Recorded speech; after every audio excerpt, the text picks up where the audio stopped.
In the autumn of 1944, German forest leaves fell on muddy roads teeming with exhausted tanks and pale-faced soldiers. At that critical moment in the war, as the German war machine began to crumble under Allied bombardment, one man stood before a seemingly inevitable fate: General Walther Model, nicknamed General of the Defensive Front by his soldiers. Walter Model was born in the town of Ghent, the son of a humble engineer, but he possessed a steely ambition.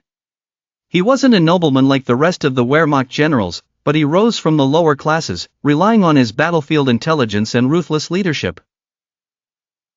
His eyes were a cold blue like a northern morning, and his voice was stern and uncompromising. On the Eastern Front, his name became legendary among his men. He was the first to sleep in the trenches and the last to leave the battlefield. He believed in iron discipline, but he didn't worship Hitler like others did. He saw in him a man more obsessed with glory than with victory.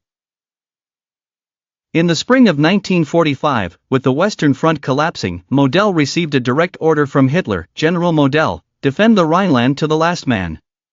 Do not leave an inch to the enemy. But Model looked at the map in a long silence. His troops were surrounded, their supply lines cut, and civilians were fleeing in long columns under bombardment. He turned to one of his officers and said slowly, "Hitler is living in his imagination. We are fighting on the ruins of a burning homeland. I will not send my children to their deaths for the obstinacy of one man." With that decision, one of the most loyal generals broke the shackles of absolute obedience. He secretly ordered an orderly withdrawal and the rescue of his remaining soldiers. He knew this would mean disobedience, and perhaps even treason in the eyes of the Third Reich. Between the Ruhr Mountains and muddy rivers, Model personally led the retreat. He halted fighting against the Allies wherever he could and sent his officers to negotiate an honorable surrender. He wasn't seeking to protect himself, but his soldiers. He told them one evening in a forest, "You have fought honorably enough for 10 armies. The war is over, but honor doesn't end with the war." Many of his men began to weep silently. In their eyes, Model wasn't a traitor, but the last remaining human being in a war that had lost its humanity.